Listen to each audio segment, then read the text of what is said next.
The Inspire Us podcast. Your camera is so crisp. Is it just me? Right. It's so good. Yeah. That's because I have professional lighting behind me, Ah, behind the computer. okay, cool.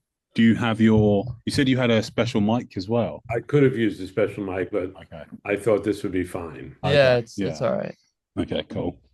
So I guess we can jump right into it. You can hear us fine? Can you see us? I can hear you fine. I can see you fine. Cool. Okay. Whether I understand you at any given time remains to be seen. Okay. Right. We'll try our Vice best. versa, we'll try our best to keep up. So No, no. maybe to start where we left off, we wanted to talk to you because you have really this interesting field of work that we haven't come across before, and that relates, a little bit to economics too, our field. And you kind of were one of the first to look at how philosophy interacts with law in the court of law. And last time we were talking a little bit more about, who's to bear the cost of, these unlucky things that happen. Could you tell us a little bit background on your work and why it's unique and your field of study? Sure. I'm happy to do so. And I won't I'll promise not to take too long, though my family would tell you to ignore that because I probably will. But when I was doing a PhD in philosophy, virtually at Rockefeller University, which is a very unusual place for philosophers to be, um, everyone in the field who did philosophy of law was working, when they were working on substantive areas of law, were working on the criminal law. And they were interested in a variety of issues about the nature of responsibility, the justification of punishment, the relationship between acts and intentions and motivations, and so on. It was the fundamental area of law that people discussed substantively was the criminal law. And of course, the outcome of a criminal trial, should a defendant be found guilty, is that the defendant is imprisoned or jailed or something along those lines, or put on probation, but there's some sanction imposed. But the victim, in the cases in which the crime has a victim, has no additional standing other than as a witness. That is, they don't receive any compensation. Uh, and I found myself interested in a different area of the law, namely the law of torts, in which instead of there being crimes, there are things called torts, which are, let's roughly, a series of or a kind of private wrong, like a trespass or a battery or an assault or an accident, a car accident, or a drug that goes wrong or something along those lines. And that raised a different question, because if a plaintiff wins against a defendant, the defendant doesn't go to jail. The defendant incurs an obligation to make repair or recompense or compensation or something along those lines to the victim. And the victim secures certain rights and certain privileges. So, for example, if there's a finding against a defendant and I'm the plaintiff, I actually have the power to just say, don't worry about it. You don't have to compensate me. Uh, or it's a good question to ask whether I can give my compensation to somebody else. Well, I certainly can, if I have compensation, give it to somebody else. But in addition, it's a good question to ask, can I sell in advance my right to compensation to someone else, on an open market? So it's a different area. It has to do with the allocation of two different kinds of things: the costs associated with various activities, and it has to do with a different kind of justice. Rather than retributive justice, which is sometimes expressed through the punishment of wrongdoing, it's concerned with something we could think of, broadly speaking, as compensatory or corrective justice, whether or not a person is entitled to repair for what has been done with them. And that was, in effect, a relatively new field for philosophers to investigate. It was largely, to the extent that there was any theoretical investigation about it, it was mostly from an economics point of view. And during the particular period when I was doing my dissertation, there was an extreme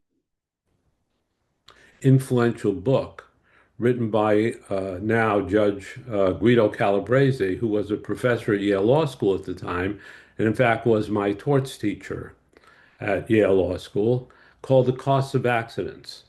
And when I was thinking about the subject, one of the things that was most influential about Calabrese's book to me was he was generally interested in the idea of the allocation of costs and the allocation of costs between or among various activities or actions that people were engaged in.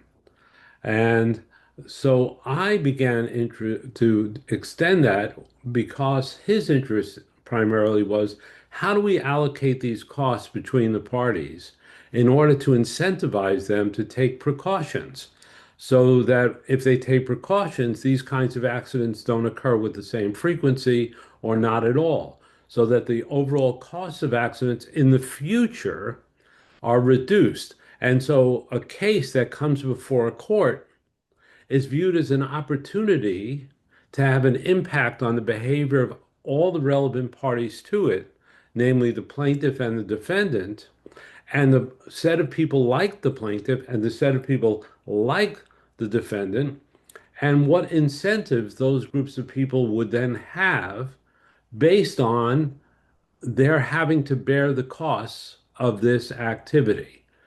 And then I moved on to think, well, you know what?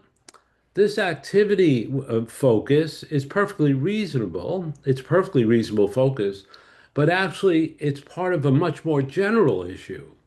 And that general issue is bad luck, misfortune. Things happen. I would use an S word to say, well, S happens. And then the problem is, whose problem is it? And how do we think about whose problem it is? And so I devoted a large part of my research career to working through that problem, not only from the point of view that other people have worked through it, namely, it's a question about how to impact the future to encourage people to take precautions. That's the area that most law and economics people focus on. When law and economics people thought, well, there's other ways to focus on this question. Surely there are issues of justice or fairness, but the issues of justice or fairness that they had in mind were largely issues of distributive justice, because after all, you were distributing costs. And the question would be, what does justice in the distribution of these costs look like? And I guess I was, if not I thought I may well have been the first philosopher. I certainly was one of the first two people and the two most influential people to say, well, no, there's another way to look at this from a different principle of justice, which is not the same as punishing people or retribution. It's not the same as distribution of costs locally between these two people. It's a question of corrective justice. Does someone, when misfortune strikes you, when is it just everyone's responsibility to take care of this, like a flood? Or when is it your responsibility to take care of it, like a misfortune that arrives because you've done something wrong, a mishap to yourself? You've driven a car into a pole. You've gone to Las Vegas and you've lost all your money. There, it's a misfortune. It's bad luck. Your luck had run out, but it's your problem. And one could say, if you're born with good DNA or in a good area code or zone, postal zone in which people get good educations and their life prospects are very good. You've benefited from that. Nothing you did. And on the other hand, if you're born in a bad zone with bad education and people's prospects are not very good, that's bad luck. Mm. And what distinguishes societies from one another to a certain extent is which bad luck do they think everybody should bear some of the costs of? Mm. Which good luck should everybody benefit from? And when should the individual who suffered the loss be made to bear it? It's his bad luck. It's, as it were, tough luck. Yeah. And when should the person, if there is a person who's responsible for it, bear it? And what relationship do they have to what happened to you to make them responsible to clean up the mess? Mm. To make it, why is it all of a sudden their mess? So it's a cost of what they're doing versus a cost of what you're doing. But it gets Right. tricky, doesn't it? Even in this example of the flood, one can argue, all right, if you bought your house in Miami Beach right next to the beach, that was a decision. You knew whatever climate change, floods possibly could occur. You made that decision, even though the flood, you can't control it. Someone can say, yeah, that's your fault. I live in the mountains, no floods over here. Uh-huh. Well, that's exactly right. It is a tricky question because it sort of requires us to think as a baseline, a more fundamental question. Think of it this way. This won't answer your question directly. I will answer your question directly ultimately, but this sets the stage for it because it raises a much deeper question, right? And that is, if we decided, for example, that you could sue, I don't know who you would sue in this case. Let's say someone was responsible for an earthquake or an oil spill, and you knew that they were drilling for oil out there, right? Or you moved in next to a polluted lake and you got sick, right? Or you moved in to an area that had a feedlot that was feeding all sorts of animals and it smelled like hell and the pollution was horrible, but you got your house cheaper because you live nearby, right? As soon as we think that that's something that is something you can litigate for. You can sue. You may lose, but you can sue the other person. You can identify someone. You can try to make what was your problem their problem, Mm. and you could do it in court, right? That's the more fundamental question because we're always deciding which of the mishappenings in life Mm. are ones that you get access to a certain kind of legal right that other people don't have. If in your case, maybe there's no legal right whatsoever to sue anybody. So that's a decision that people who move, say in Miami, along the water by Miami Beach or whatever it is, under the usual circumstances, if there's a flood, if there's climate change, if there's whatever, they don't have access to legal rights to try to seek a remedy, right? It's their problem. They have to find insurance. They have to pay for it themselves. It's fully their problem. No one else must come to their aid. Of course, they can start a GoFundMe page to try to get compensated, but they don't have access to a legal right. But if you're driving in an automobile or you're on a train and something happens on the train that say one of the other passengers assaults you on the train, you have a legal right. Ah, we're saying that's the kind of bad luck. You're on the wrong train at the wrong time. that you get access to a certain legal right. And the real fundamental question just is, it isn't just who should bear the costs of losses, but what mechanisms we have for allocating or making the decision about how to allocate it. And what we have sort of are legal institutions and other kinds of informal institutions, but we have legal institutions that give people a right, sets of circumstances to try to make a problem that landed on them someone else's problem.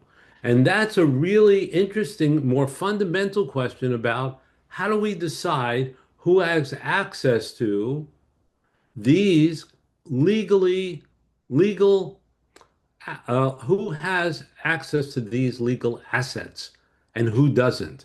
In other words, whose misfortune is benefited by having a kind of avenue that the government subsidizes, that we all subsidize through our taxes.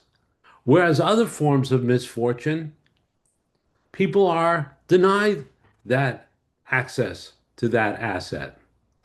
And that raises other questions, which I devoted even another part of my academic career to, is what kind of assets are they? Mm. You know, are they assets I can trade? Like my house, I could sell. That's an asset. Um, but my right to vote is an asset, but I can't trade it. I can't sell it, right? So what kind of asset is this legal right? And so there are two different kinds of very large questions that are involved in what seem to be even the smallest kinds of mishaps, Mm. right? Okay, what about things which are a bit more abstract? So let's say, Yeah. Make it concrete. I dare you. okay, well, let's say there's a tree which hosts this very niche butterfly species, which is very important for our ecosystem, and that falls down because of a hurricane or something of that nature. How do you decide who should bear the cost in trying to repair that or recuperate that? And I guess there's an element of subjectivity here because some people might not care for nature and our ecological system, but you could argue that this impacts everybody. So how do you sort of deal with that dynamic, if that makes Well, there are two. That's a question that's less likely to be answered through a court initially, sense? as it would be through legislation, Mm, right? Because, and there have been, in fact, a variety of different bits of legislation associated with endangered species who get a certain kind of protection that, like in advance, and who get and certain uh, individuals uh, exercised through their power being exercised through regulatory agencies can fine, say, lakes that pollute or rivers that pollute, that put endangered species at risk and so on. Or we can just create a collective fund, which we sometimes do, to incentivize the rebirth and regrowth of endangered species and so on. And then the question would come up, is that legislation someone might bring up, is that legislation constitutional or unconstitutional? Is a permitted kind of legislation? So a lot of the risk bearing or mm, loss bearing questions are not resolved by courts. They're fundamentally taken up in political spheres. okay. And that's kind of an area in which there's an overlap, one of the many areas in which there's an overlap between what we might think of as legal philosophy, which is typically on these kinds of issues, tends to be focused on litigation, private litigation, where there are rights that someone is claiming not to have been wronged or harmed or treated unjustly, and pick out a defendant. And political philosophy, which are questions generally about what kind of society we live in. And that's partially answered by which benefits are collective, Mm. which ones do you own personally because you mixed your labor with them. That's what Locke thought. It's yours once you mix your labor with them, and then legal rights are built up from that. But that starts out with a basic premise in moral or political philosophy about how you come to have an ownership claim on something, right? And moral philosophy, namely how you should treat other people, Mm. what it is to engage in an activity carelessly, appropriately, recklessly, intending to harm somebody, collaterally, adversely affecting someone's interests, but unintentionally and not even carelessly. Mm. You did the best you could, but someone still got hurt, Mm. right? And we can't. So there are these questions about what are the fundamental political virtues of Mm. a community? How do they get played out in the institutions and informally among people?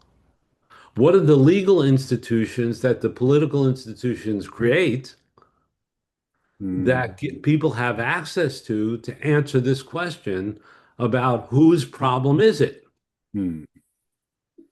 Who's right? Yes, I'm sorry. Go No, no, ahead. no, no worries. I was wondering because we mentioned different types of bad luck, and there's bad lucks like if you get hit, that you can sue someone for that. Which areas of bad luck do you that aren't covered by the law that you think are should be most prioritized that people start taking a look at? Um, that people that we should think maybe there should be, Yeah, maybe there should be legislation in this area. or there should, yes, or if not, it should be a common law tort. Mhm. Um, well, we've had a fair number of those recently increase in a number. So for example, various kinds of offensive conduct, which I'd be happy to talk about, or harassing conduct in the workplace or elsewhere, is now an action which probably wasn't. It was just for a long time simply considered to be, uh, you know, um, where people met one another or what have you. And there's, of course, other kinds as well of offensive behavior. And some people think, for example, if my child were forced to read a book that had talked about gay people or LGBT individuals in an early grade, and I refused for that person. I refused to allow my child to do that, and my child was penalized, thrown out of school, or something along those lines, or punished for that, or called out in some way. That I should be able to bring an action, not just that the school board should make some ruling, but I should be personally able to bring an action of one sort or another. So what's increasing is the some sense of the personal space around us and what kinds of protections we should have and what sort of rights we should have legally to enforce those protections around us personally. That's one. It's extremely interesting, and I hope you don't mind because I'm following up on your question, to uh, see this from a slightly different perspective, and it's the one I'm more personally interested in writing about and have written about somewhat, and will be writing a book with a co-author on. And it's very much of the moment, and that is free speech, right? How does free speech enter this story?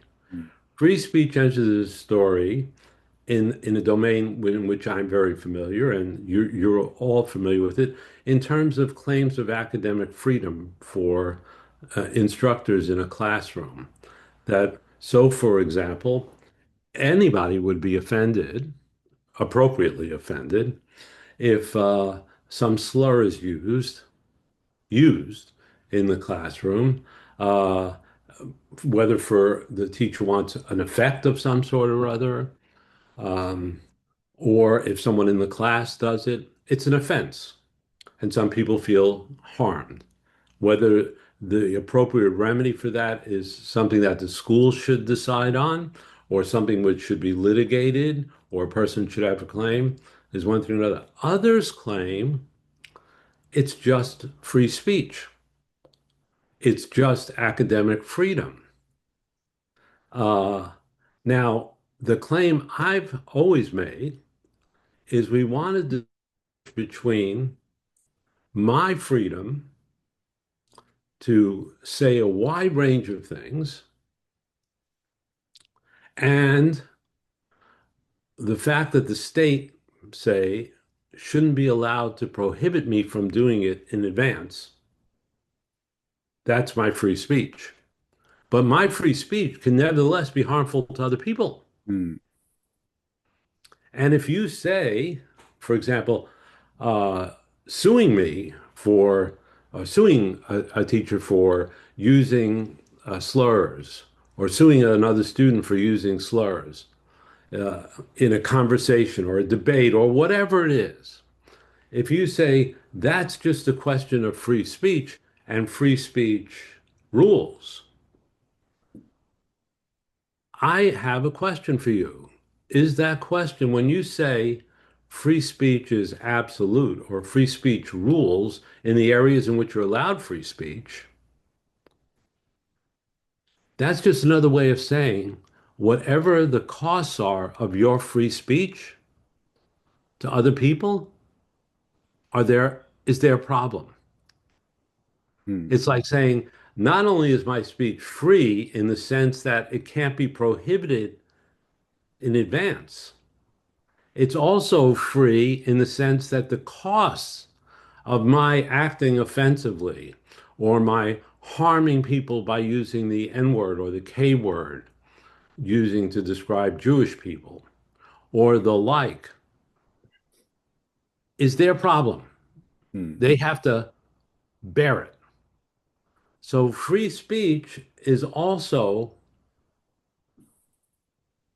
on some views, compatible, on my view, it's not, with the idea that the costs of free speech must be borne by the victims Mm. when it's harmful to them, when it's offensive to them, But then right? what do we do about it? Because the free speech absolutist would say to you, I have the right to offend, and this freedom of speech is so important for a healthy, flourishing society. So, what would you say to those people who say they have the right to offend? Or how do you deal with it? How do you deal with that cost? Well, there are some things. The first thing I say to such a person is, of course, you recognize that not every speech is permitted, right? So the old classic examples, you can't yell fire in a crowded theater when there's no fire. And so, you can't say this is just part of healthy debate. In fact, it's kind of it's kind of interesting that you introduce the underlying idea Mm. that what underwrites in many liberal societies the value associated with free speech are certain kinds of views we have about political engagement and the importance of information. Do you want to say so? So as soon as you talk about information, you start then talking about disinformation, Mm. and then you start talking about misinformation and disinformation, which are not the same thing. Misinformation is just mistaken information, right? And I could be mistaken about a lot of things, and I could be providing to you as we talk some mistakes, and Mm. I'm passing on or conveying misinformation. But I believe it. I sincerely believe it, right? And I'm trying to get you to believe it, or I'm trying to add to your scope of knowledge. But disinformation is very deep and different Mm. because disinformation is not designed to get you to believe what I'm saying. It's designed to make you skeptical of authority, Mm. Okay. right? And it's designed to undermine the things which are necessary for political self-governance, namely political self-governance and democracy. So we're talking a little more political philosophy than legal philosophy, but as I suggested, they are all so closely interwoven. Mm. Um, in the best arguments for democracy are not ones that we just count the numbers and the larger number wins, and it's right to do it because more want it than don't. It's not about wanting and preferences. It's about informed judgment. Mm. Right. It's a completely, that's the argument, right? That's why newspapers are important. That's why education is important. That's why critical thinking is important, Mm. because they're all designed one way or another to make judgment and opinion informed. Mm. And when there's informed opinion and open debate, and there we have the issue about free speech, right? When there's informed opinion and open debate that is sincere Mm. and not in bad faith. Everything you said about free speech, I agree with. Mm. But those are preconditions for the value of free speech. Mm. And And those conditions are often not met when someone goes around cursing at other people, offending other people, harming other people, diminishing them, asserting that they have no moral worth, and so on. mm. And oh, but then you made the point. How do you decide if someone is informed? Like, how would you decipher that? I'm sorry, How could you decide if someone is informed, or like ah, to what extent? You know, these things are quite ambiguous, I think, or what even is offensive. You know, I could perhaps say something to you which you'd find offensive, but maybe to some people it's not, or it can be misconstrued. So Yeah. how do you sort of find? Or like same thing with a newspaper. You can have a Hmm. newspaper, but people criticize that they'll only talk about certain things. Like how do you judge if a newspaper is appropriately discussing ideas that would lead to a, informed judgment? democratic informed opinion? Hmm.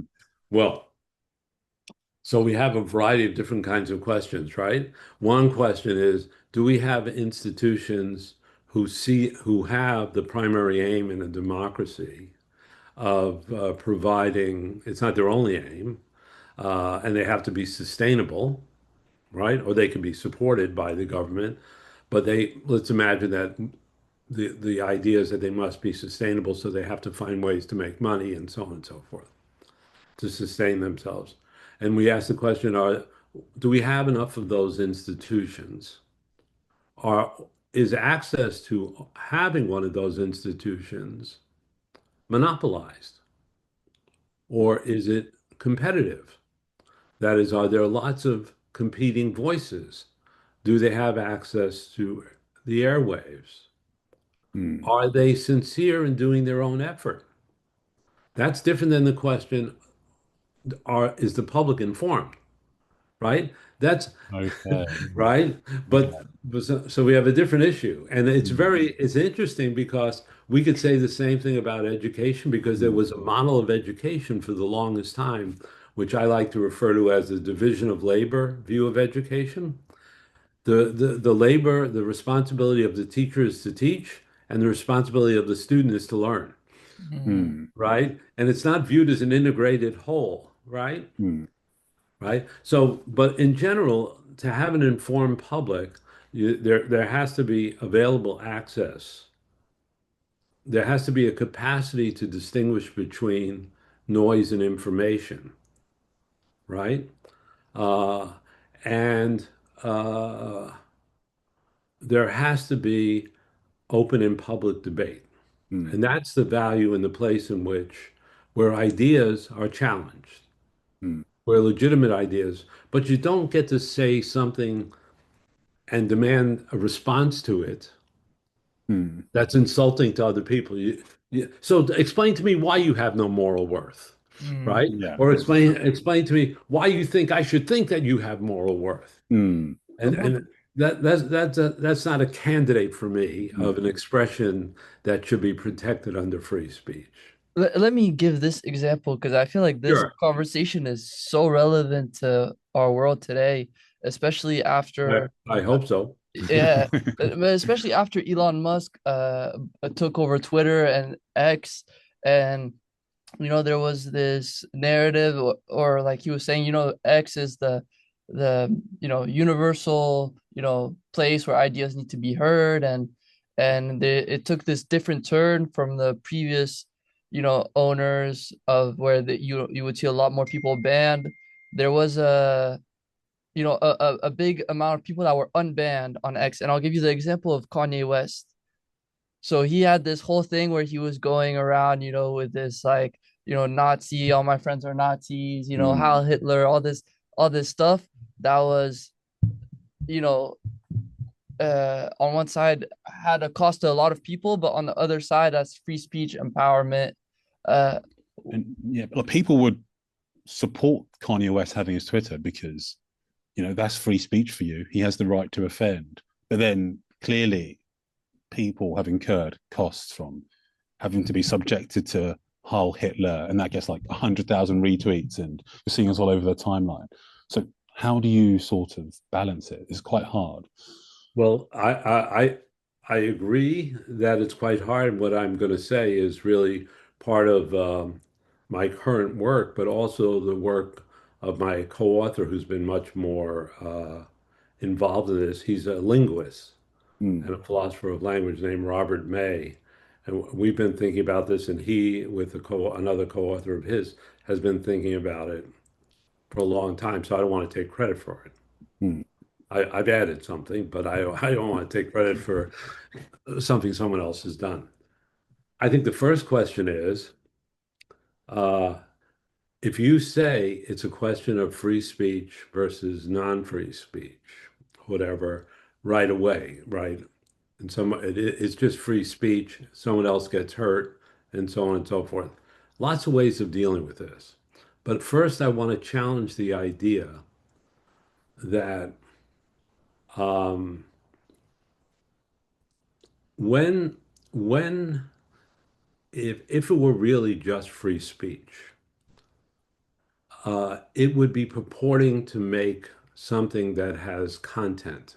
If I were to say all black people are N word, Mm. or all Jewish people are K word, well, just use those for an example. Use that as a slur. And then I say, it's just free speech, man. It's just free speech. Mm. Well, I think what you're saying uh, may or may not be free speech, but I do want to say the following. It's distinctive, it's clearly, it's essentially what racism is. Mm. And you have to understand what racism really is. What racism is making claims that couldn't possibly be true. It's not an empirical claim. It's not an empirical claim to say all Jews are K words. It's not an empirical claim because there are no people who are K words. Because the meaning of K word is someone who lacks moral worth merely in virtue of their being Jewish. There is no content that it couldn't possibly ever be true that someone lacks moral worth simply in virtue of being Jewish. Mm. It couldn't possibly be true that someone lacks moral worth in virtue entirely of being black. Mm. It's not an empirical claim. It's a claim that is necessarily false Mm. because the concept is empty. It has no extension. It doesn't refer to anything in the real world. But people are trying to pass it off as if it were an empirical claim that we could debate. Mm. But it's not open to debate. It's not open to debate. Now, that's a controversial question, which I'm prepared to defend, and other people are prepared to defend. But I want people to come to realize how important it is when people are making claims which are controversial and could be true. Mm. So, for example, that God created the universe is controversial, but could be true. Unlikely, say, but it could be true. Uh, and saying he's just a damn N-word, and mean by that to condemn him as in the sense of not being worthy of any respect as a moral agent merely in virtue of his being black. Mm. That's not possibly true. That's what makes slurs so horrible. That, if you think that's free speech, and now I'm not saying that the only things that can be count as free speech are things that could either be true or false, right? Or that are empirical or are contestable. Mm. But the point of that kind of speech is merely to harm. It's merely to downgrade others. Okay. It isn't to convey information. It Mm. isn't to start or open up a debate for which there might be some fact of the matter that would help us to resolve it. Okay. It's designed entirely to irritate, harm, offend, and diminish. And worse, it's designed to allow others and encourage others to feel comfortable Mm. holding the same attitude. Okay. So do you think we need a footnote on the First Amendment Yeah. and we can edit that in? No, no, no, because I don't know what would be edited in because if you hate speech can sometimes be absolutely protected speech. So, for example, you can have Nazis marching in the streets, right, of Jewish neighborhoods. You can have white people, right, uh, marching in the streets um, of a largely black neighborhood, saying, for example, things like, uh, close down the shops here, don't sell to the in this neighborhood, go somewhere else, or and not trying to tie it to any other reason other than it's black people. Mm. It's kind of a hate speech. It's designed to irritate and offend and so on, and the Constitution apparently protects a large part of it. So I don't think it's just that. I'm really just trying to pick out what the signature is of racism, of which we have in our world today, an extraordinary amount of, how should I put this, permission structure for. Mhm. Mm. And I have a very strong desire to try to make clear the status of racism. Racists are people who act in racist ways. One of the ways in which they act in racist ways is making racist assertions. Mm. Mm. And the assertions that they make, like the ones I gave, right, are empty. They're false. They're necessarily false. They're just necessarily false. They can never be satisfied. They're unsatisfiable because there is no person who's a human being. They're designed to dehumanize. Right. But Mm. I feel like on the free speech, people would say, hey, these claims are absolutely false. We all can agree that any statement where we're gonna categorize all of these people are this is obviously false. It has no substance. So it's fine being out there because people can say because people can recognize that it has no substance and it can be proved wrong easily. And that we shouldn't, you know, the second we But start putting legislation there, then we get into this tricky Situation. situation. well, I think you'd want to say about that. Why are you saying it if you know that it's necessarily false? I would say the person saying it doesn't know it. But it is Or, necessarily or maybe false. deep inside they do, and they're just angry and suffering. And But isn't that the issue? Is that the people saying black people are N words, they believe that, like they have this view that black That's people are why they're less, racist. They're and they want racist. to espouse that, and it's hard to, Yes. you know, um, Well, I'm not trying to convince them. hmm, I'm not trying to convince them. I'm trying to convince everybody else hmm, that what they're saying is an empty expression of dehumanization. hmm, It's not something that's open to debate. yeah, It's not something that does any harm. hmm, do you feel like that's been popularized? I think especially regarding the Jews in this last like 2 years, where there's been this almost massive agreement that some, with this Israel situation, everyone's hating on Israel, but it's kind of fallen onto Jews, and now there's been kind of this almost universal agreement of or at least popularized like right now on social hmm. media that it's okay to bash on Jews. Well, I don't want to answer that question because I don't want my life to be threatened Yeah. by people, right? But I will say um, the following about it. The and this was pointed out to me by somebody else, it's not my own idea. And that is that if you ask yourself, when do all the racial slurs, what is the hotbed for racial slurs? When do they rise in great number only to disappear later? Sometimes. Sometimes they sleep lightly, right? They're always easy to reawake, but it's during periods of conflict and war.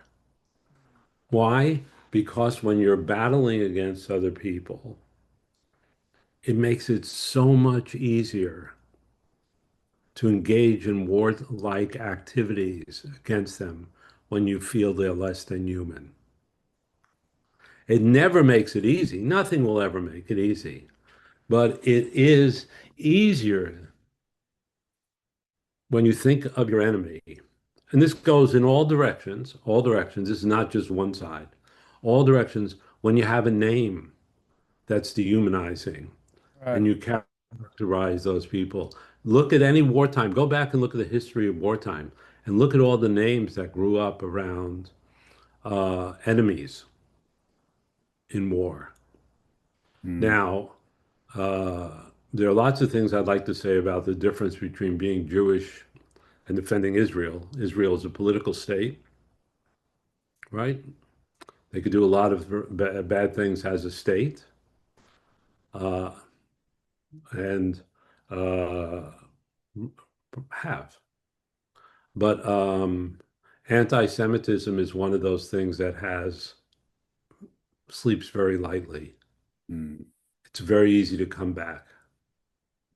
But so are lots of other things. My God, right? Yeah, Right? love Lots of hate other never things. die. Yeah. Yeah, Well, it's interesting. It was legal philosophy turned into philosophy of language, yeah, turned into political philosophy. I could talk about all these things. I mean, I was very fortunate. I would love to just take a second to say that I've been one of the most fortunate people on earth for having had a phenomenally good education, being taught by phenomenally good people over a broad range of subjects. Um, People who were generalists, who not only were philosophers in one area, they were in lots of areas, and I feel the best way to be a student of anything is to always see the same, to try to see if you understand your subject. And the hmm, best way to understand your subject is try to keep attacking problems from different angles. It's like if you're with from a different look, let it sit for a while and go look at it this way. hmm, It's like when you're a photographer taking pictures, you don't really see the subject. if you take pictures only from the front, or even if you took them from the front and the back, is under what light did you take them under? You Mm. know, what season were you taking the pictures under? You just see more things. You just see more things. And there's just a little too much emphasis. If I had a pet peeve, it would be that the world is filled with people now who have solved the coding problem in their area of Mm. expertise and think they're geniuses about everything. Do you think this has to do with the relationship between students and university? Because once upon a time, people would go to university for the love of education, whereas now it seems pretty much to get a job. And I feel like we're going away from subjects like philosophy and classics and philosophy and subjects which might not propel you to get the highest earning job, but are so important for tackling broader debates and questions in society. But because we've had this change in relationship to how we see education, we're suffering from it. And Well, perhaps people don't want this multidisciplinary approach anymore. They want to be an expert in their field so they can be the highest earning in their field. And this dynamic is very harmful. yeah, well, uh, my other field of intellectual interest is the political economy of higher education. Mm. Um, and I wouldn't want to say some obvious things, but cost of education is very, very high, Mm. right? And people are looking for the value proposition. And if we want to just veer off topic for a couple of minutes, I couldn't agree with you more, but we have to look at what the underlying causes are. Is so much. I mean, everybody who has a university now or a college is asking themselves, what's the value proposition? And then, that's what is it, what am I selling to people that they're willing to pay or get so much in debt or whatever it is, right? And it's very hard to explain the market value, say, of a philosophy degree or a classics degree or even an anthropology degree. I mean, it's just hard to see the immediate translation of it. Mm. But I have a positive take on some part of this, which is when I went to school, education's kind of a funky thing because everybody we know has been educated, and therefore they think they know what education is. Mm.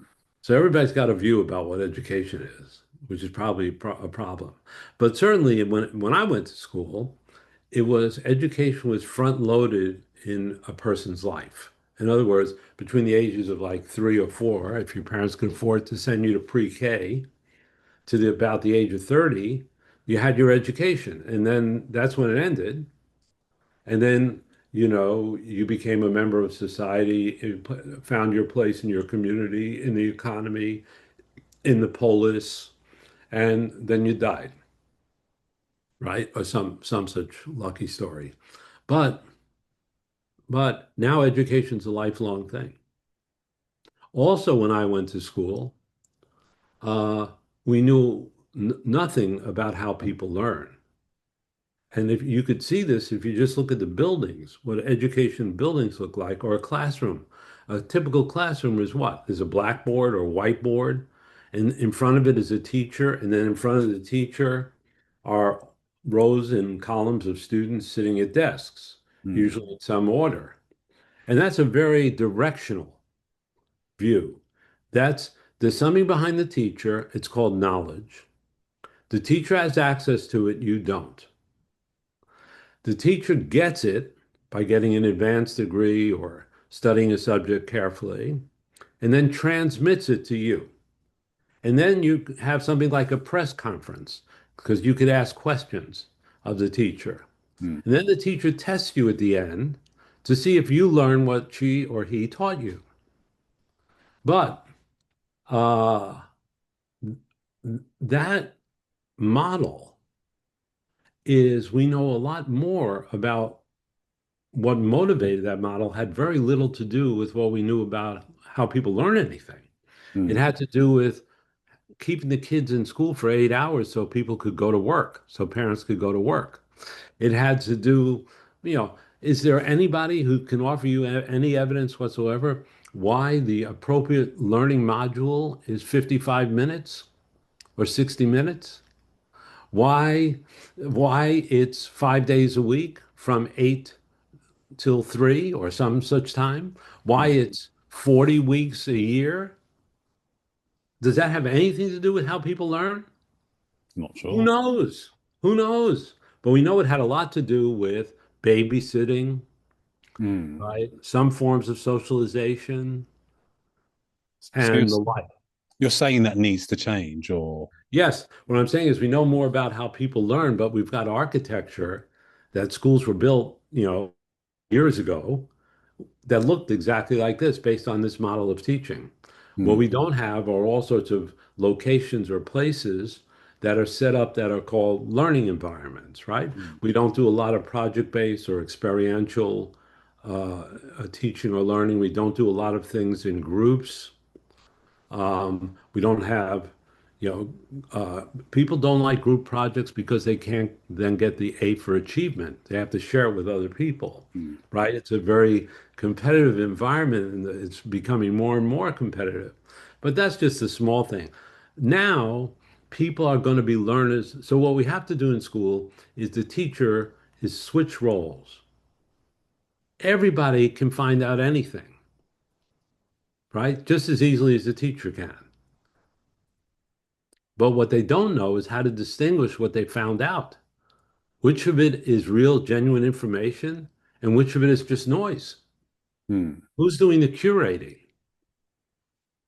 How can you learn the skill of being a critical thinker on your own? The whole goal of the disinformation movement is to take away the authority of the teacher, that is a person who has a kind of epistemic authority, who probably shouldn't be directing and telling you, but should be helping you learn, helping you learn, helping you learn. Like I coach golf. Mm. We could discuss golf on another podcast, but I was a high-level amateur golfer. I played a lot of amateur golf, played in college. Now I coach golf. There's a difference between a golf coach and a golf teacher. A golf teacher is someone who has something that he's telling or she's telling you so that you could learn. A golf coach is someone's helping to bring out something that you already have inside you. Mm. Right? And teachers should be more like coaches, shepherds, curators, mentors, right? And it's very hard for people to do that. That's a different kind of skill. But one of the skills clearly is formulating hypotheses, being able to test them, being a critical thinker, being able to engage in conversation without being wildly defensive. For me, the hardest thing on earth. Mm. Worst part about me as a teacher was, even though I'm very proud of the fact that I had like 60 students or so over the course of my career who went on to either get PhDs or law degrees and became teachers, and none of them share my views. Mm. It's because it's always been extremely important for me to have people speak in their own voice, Mm. right? And find their own way. The only thing I ask them is that they have as much integrity as they can.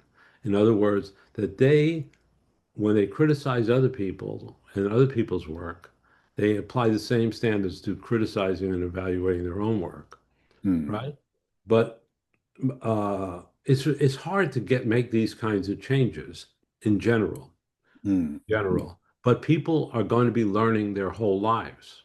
Yeah, Yeah. Yeah, so you'll learn philosophy at some point, you know? yeah. But Yeah. right now, I want to take issue with the idea that you can't make a good living if you're a philosopher.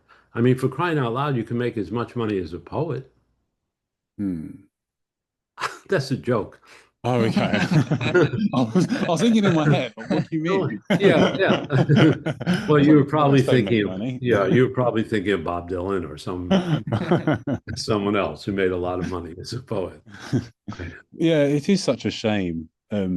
I'm not quite sure how to get back on track. I mean, the US. Tell me about yourselves. Tell me about yourselves and your education.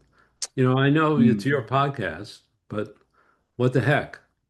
Well, Tell mm, me. sure. I mean, what's interesting is that in France, they have philosophy as part of the high school courses that you have to do, which is very unique, but it does have this it gives you a balanced view on things. Um, but no, I mean, we're economics students, development economics mm, students, so I think that's what we like about economics is that we, despite that now it's becoming this field of work where everyone's kind of seeing things through economics, but I think to some extent it does help you, as you said, looking at things from different angles, from different perspectives, mm, and it's not a science where there's, 2 + 2 = 4. There's different theories, and because of that, you do have to have some sort of critical thinking to say, hey, well, or you're getting all this information, these different theories, but we don't really know what's true or what's not true. It's just tools to help us understand how, humans interact. And mm. Mhm. and so I think that, helps us and also in the podcast because we interact with many different thoughts and ideas. Yeah, Yeah. now let me ask you, how did you have the idea for a podcast? So I think, you know what? Well, we watched a lot of Joe Rogan, I would say, but Uh-huh. I think it's just from having a lot of interesting conversations. We just thought, hey, we have the know-how. Let's try this thing. It's the new wave. We get to we'll maybe connect one day with Jules Coleman. Who knows? So Yeah. yeah, Well, you'll connect with much more interesting and important people than me. This is as Uh, interesting as it gets. yeah. uh, But no, I uh, think it goes back to also educating yourself because I think state education in the UK, it has gone downhill. And when I speak to the older generation, they also say this as well. And history is only taught here for 2 years in your secondary education, and then you don't do it. But I just think it's of such great importance. And apparently, back in the day, you'd have people, or they would teach classics and all these subjects, and it'd be so important. And I just think so much has been lost because there isn't this emphasis anymore, and it's such a shame. And I feel like I can see the difference. Like your generation, maybe this is a gross generalization, or perhaps my perception is skewed, but you guys do just, for me, appear to be more learned and a bit more. I think you have a broader perspective or more tools in your locker. I do think with regards to education, whereas now it just feels very one track minded. It feels like we're racing. It doesn't feel like education should be something which is going to benefit you. Well, it is. It's more. It feels so. It's not this like experience which is purely for you. It just feels very a means to an end. It's purely about the finish line.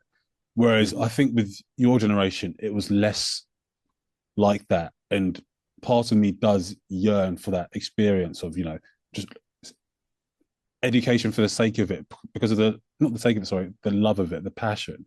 I think that does get lost now. Like most people do an economics degree just to get a job in finance, not because they care so much about the history and the school of thought and how we got here and the famous debates. So I do think the other side gets missed, and it's just about getting to the finish line, working for this bank, earning this much money. And I guess mhm. the podcast helps us because we get to speak to so many different people, and it's about owning your education again. I can speak to you in your field, or I can speak to a physicist tomorrow, or a biologist, or someone who does specialize in classics. And it's such a great privilege to have this podcast because we're really owning our education and we're making it interesting and we're making it our own. So, yeah, I think No, Well said. that's my yeah, I think that's beautifully said. I I think you should know the following, that every generation feels that their generation, that the generation which succeeded them, is nowhere near as well educated as they were, and Do that you feel everybody. like that? Do I feel like that? Do you also feel like that? Uh, I think, well, no, I feel like most of the people I teach can't write. That's something that's lost. And they see, I think there are three different activities around ideas. One is speaking. Well, one is thinking, one is speaking, and one is writing. There are probably more. And the way you think, the language of thought, the way things run around in your head, and so on, is kind of really powerful and interesting, right? Um, and so I always say to people the following on this point. Why would I want a liberal arts education, right? Rather, why wouldn't I just want to learn the field that I'm going to work in for my life? And my answer to them is really like most answers, designed to be funny, but to strike a chord. Mm. And that is, hey, in your life, you're going to spend a lot of time with yourself. You're going to spend a lot of time in your own mind. You might as well make it an interesting place to be, Mm. Good right? point. Right. Very Okay. good point. So the mind's one thing. Another thing is communicating with other people through speech. And that's kind of interesting because it's not just all in your head, but you get the benefit of another listener who is also feedback. So that person sometimes fills in your gaps, Mm. right? They make your inarticulate ideas clearer because they understand the subject as well or better than you or whatever, right? And the third thing is writing, which is to take something here and without the benefit of an audience, like it would in conversation, being able to express it. So Mm. it captures what's on here and a whole range of people who are your potential aim for audience would get it, would get it. And that skill, wow. I What do you mean, think are the benefits of writing?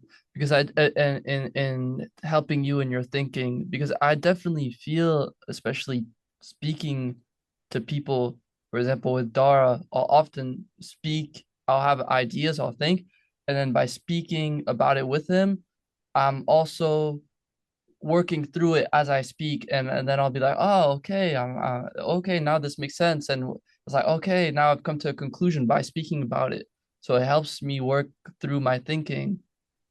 But yes. on that, to that same extent, writing as well does that, but maybe in a different way to another level. What do you think are the benefits of writing?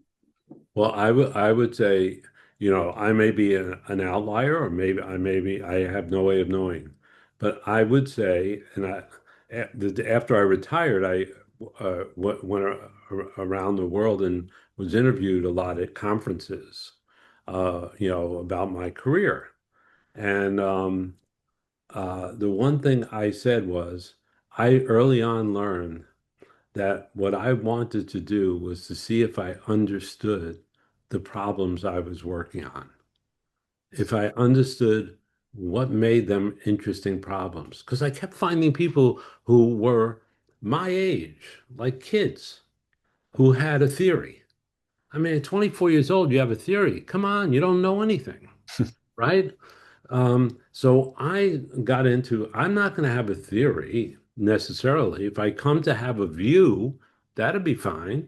But what I really want to do is come to see if I understand the depth of the problems.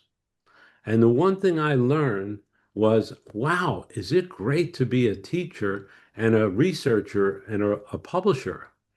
Now, people have written more articles and books than me, but I wrote a lot of articles, well over 100, and several books. They'll put anybody to sleep if you're having difficulty going to sleep. Um, but they were my learning tools. Mm. They were part of my learning tools. Hmm. that, being able to articulate my own, what I thought was my own position, write it out in front of me, led to so much self-doubt about it. I was, this is a joke that's actually true. I was once at a conference on the law of torts, which is where we started this conversation about costs. And there were people on one side who were law and economics people, and they were introduced first, and then the person who ran the conference introduced me and said, and now defending the corrective justice view of the law of torts is Jules Coleman. We only need one such person because there are 23 different versions of the corrective justice view, and Coleman has argued for all of them. And I said, well, that's the greatest compliment I've ever received. Mm. Because I only argued for the ones I thought of. I'm sure there are still other ones, right? Yeah. Changing my mind, growing, learning more makes you more modest about how little you actually know. So what do you think about the impact of AI on this very important skill, writing? Because I'm sure I don't have to tell you that a lot of university students are now going to ChatGPT and they're using their using these AI services to write their essays. Aren't you worried about that?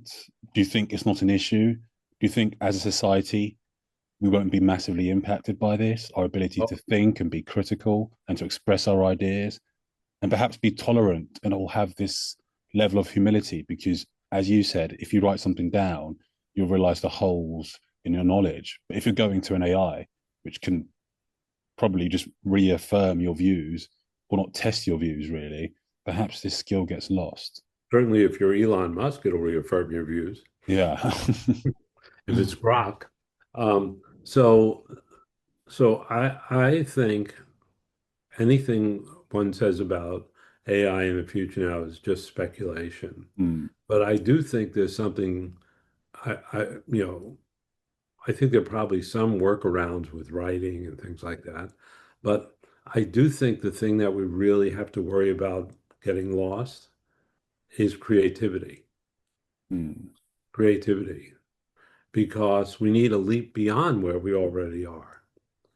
That is, if I can learn how to do the simple, in order for me to do complicated math problems, I had to learn how to do simple ones. Then I had to learn how to do somewhat more complex ones, right?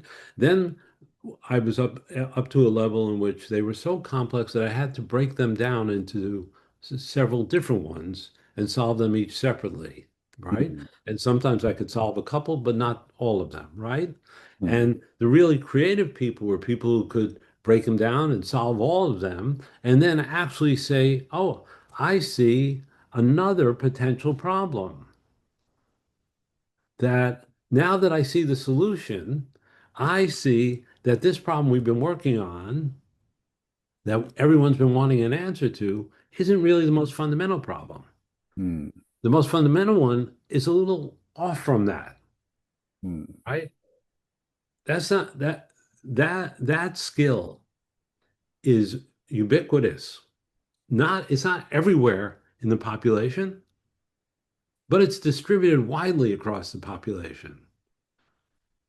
And I think if we just are looking for answers to questions, right, rather than looking for the questions that the answers provide, right, the next questions, that's what makes real progress, right?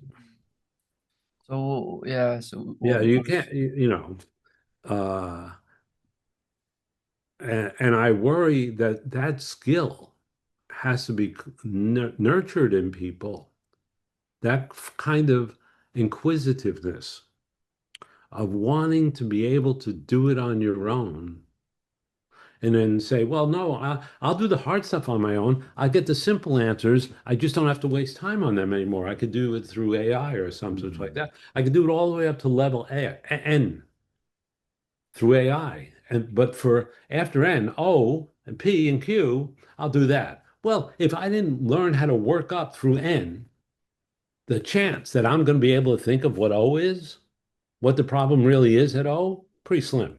Yeah. Pretty slim. So one should take a opposite approach of working through N and then using AI to go to O.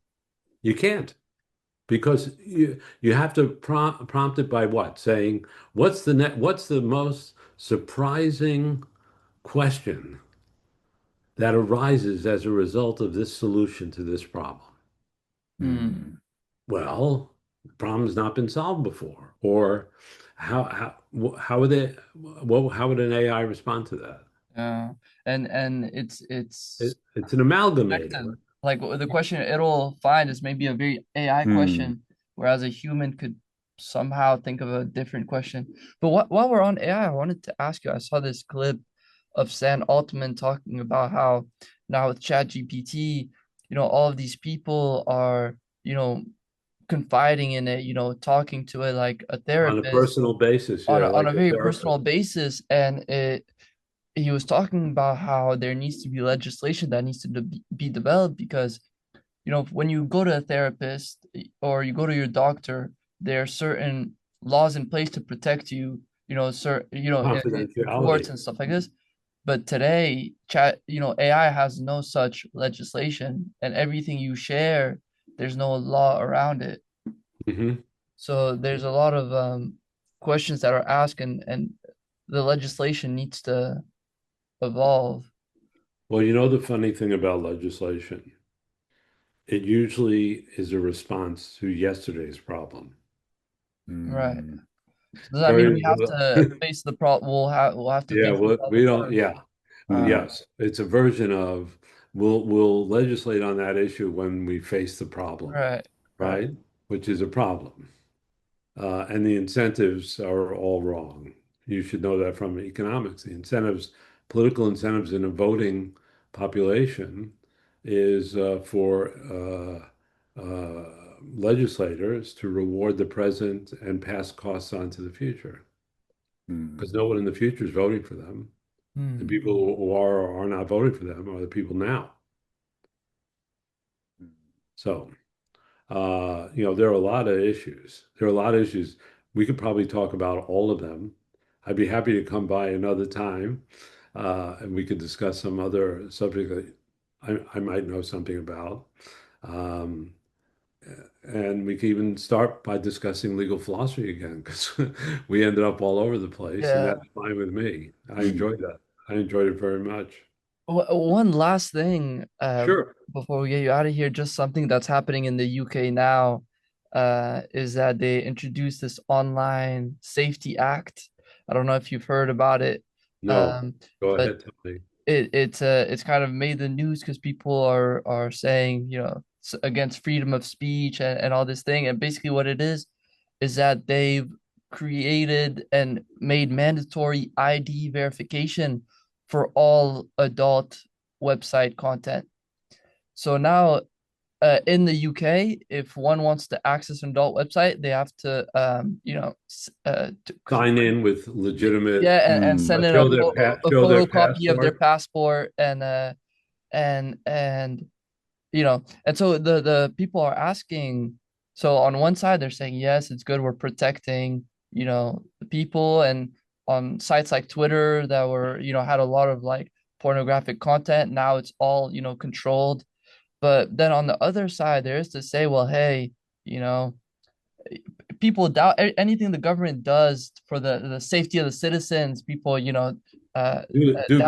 Dubious about it. Yeah, and they say, well, look, it's starting now. You're putting, ID checks behind, you know, uh, adult content, but when are you going to put it under, harmful information, and where is that going to go?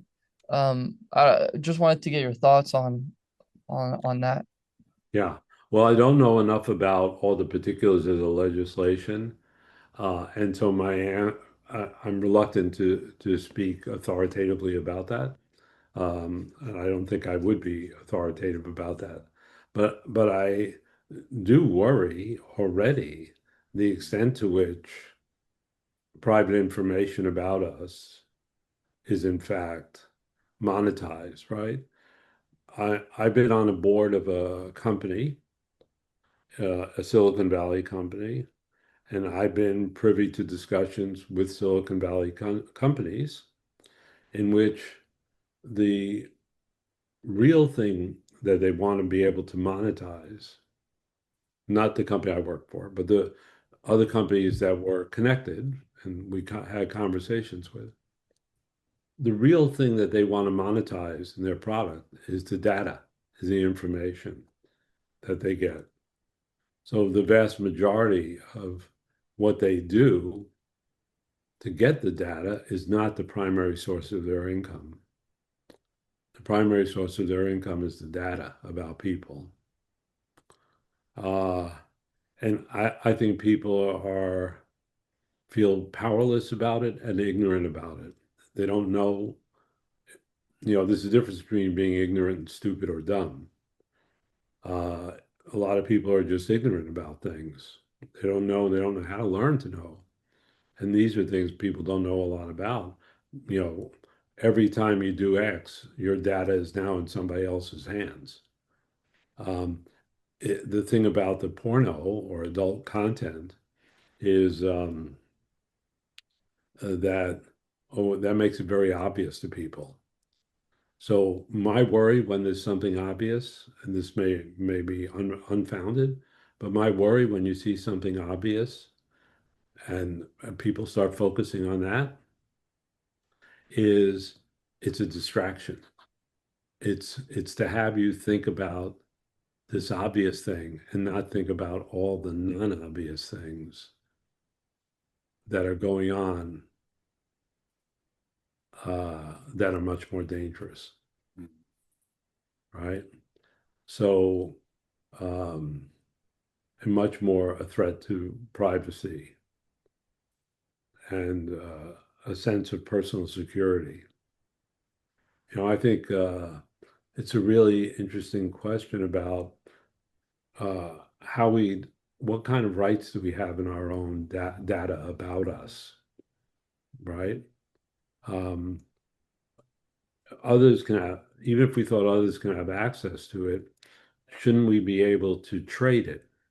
Remember, I talked earlier about legal rights as being a certain kind of asset, but you can't really trade some of them with other people. You can't give your right to somebody else, like to vote.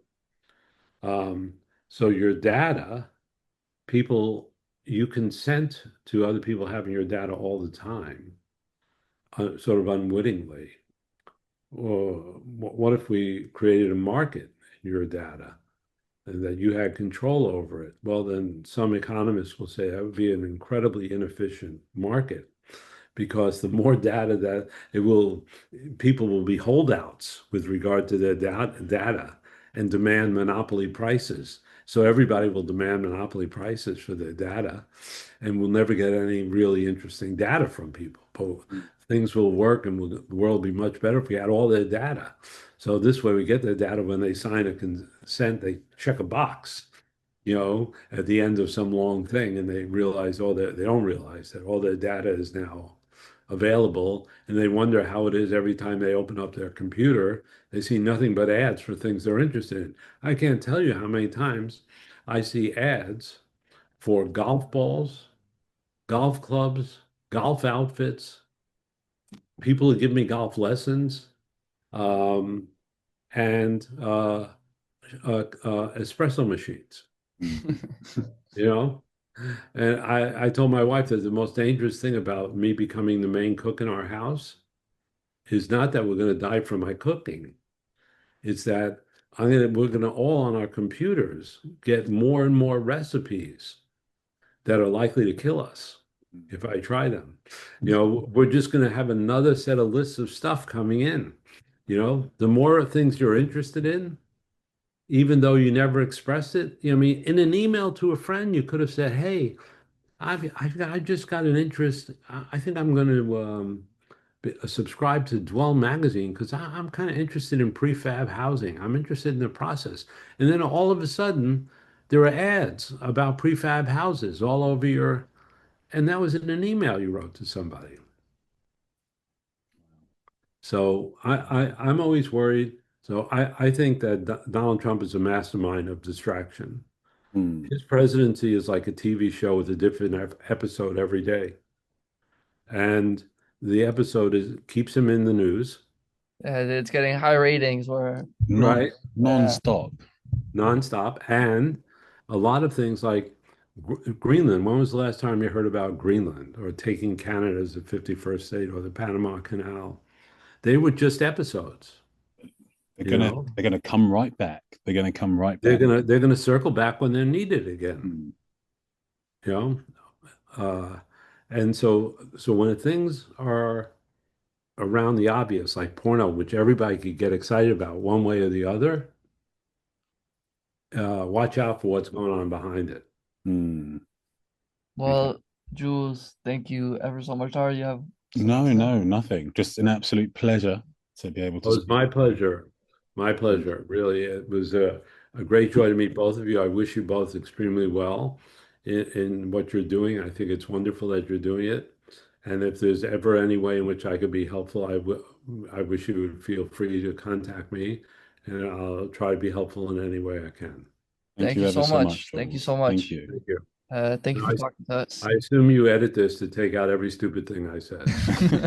No, maybe we'll find an AI that can do that in the future. But for now, we keep it in. Okay, take care. All right, take Thank you care. very Take much. care. Bye. And let me know when it's going to be available, okay? All right, we'll do. Take Okay. care. So I Bye. can Bye, Jules. leave the country. Okay, bye-bye.